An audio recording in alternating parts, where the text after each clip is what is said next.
Hi అండి, MRS గార్డెనర్కి స్వాగతం అండి.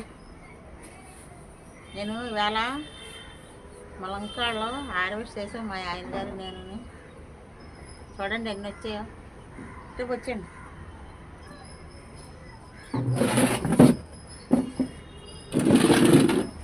ఇక్కడికి వచ్చా.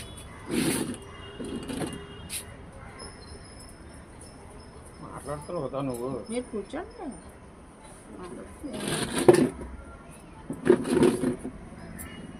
ఇక చూడండి హార్వెస్ట్ చేసాము. ములంకాయలు ఎన్ని వచ్చాయో. ఇగో ఈ ములంకాయలన్నీ మా చెట్లుయేనండి. ఇగో బీరకాయలు వచ్చాయి. బీరకాయలు ఎన్ని వచ్చాయో. ఇంకా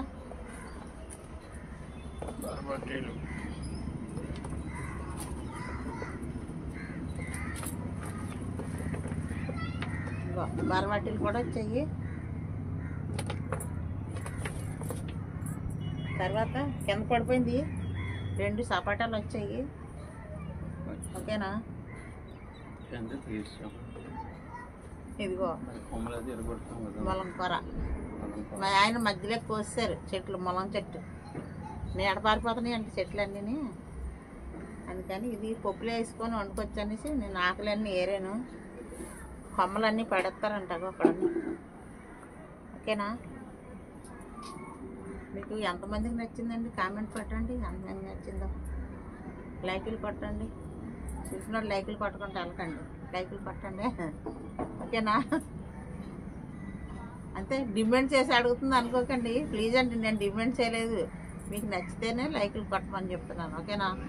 లైకులు కొట్టండి. మా కష్టార్థంతో, మా ఇద్దరు కష్టార్థంతో పెంచినాయండి మొక్కలు. ఇది ఆర్గానిక్గా పండించిన బీరకాయలు.